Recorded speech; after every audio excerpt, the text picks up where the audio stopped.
Hello guys, hello. আমি এখন রান্নাঘরে কাজ করতে যাব, সেটা হচ্ছে আমার ভেজ কাটিং ব্লগ। আমি আজকে দেখো এই যে এখানে এক গামলা কি আছে বলো তো? নিশ্চয়ই তোমরা ভীষণ ভালোবাসো এগুলো খেতে। অনেকেই এটা পাতুরি করে খাও, চচ্চড়ি করে খাও, চিংড়ি মাছ দিয়ে খাও, বিভিন্ন রকমভাবে খাও। এটা হলো কচুরলতি, বুঝতে পেরেছ? আই থিঙ্ক এটা সবাই ভীষণ ভালোবাসে। এটা শরীরের জন্যও খুব উপকারী আর মাঝে মধ্যে খেতে ভীষণ টেস্টি লাগে। রোজ খেলে ভালো লাগবে না, তবে মাঝে মধ্যে। তো এগুলো আমি এখন কেটে ফেলবো আমার এই ভেজ কাটিং ব্লগে। তো আমি এবার এগুলো কাটতে চলে যাব। তো তার আগে তোমাদের সঙ্গে একটু নাচানাচি করে এন্টারটেনমেন্ট করে যাই।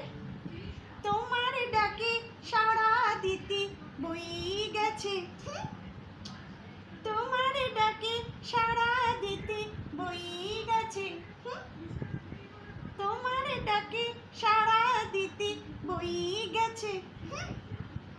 সাত রাজা ধন মানিক যখন পাওয়া আমার বই গেছে, বই গেছে। তোমার ডাকে সাড়া দিতে বই গেছে, তোমার ডাকে সাড়া দিতে বই গেছে। সাত রাজা ধন মানিক যখন পাওয়া আমার বই গেছে, বই গেছে। তোমার ডাকে সাড়া দিতে বই গেছে, তোমার ডাকে সাড়া দিতে বই গেছে, তোমার ডাকে সাড়া দিতে বই গেছে। পুড়েই গেল। তোমার ডাকে সাড়া দিতে বই গেছে। লা লা লা লা লা লা লা লা লা লা লা লা। তো যাই, আমি এগুলো কেটে বলবো। দুষ করে পড়েও গেল দেখো নাচানাচি করতে গিয়ে। তো আমি এগুলো এই যে পড়ে গেছে, তো আমি এগুলো তুলে নিলাম। তুলে নিয়ে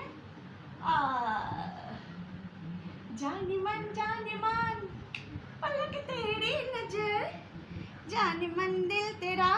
তো আমি চলে যাই রান্নাঘরে। এগুলো কেটে পিস পিস করে কেটে নিয়ে তো আমি রান্না করে নেব। Tata, love my all friends, tata.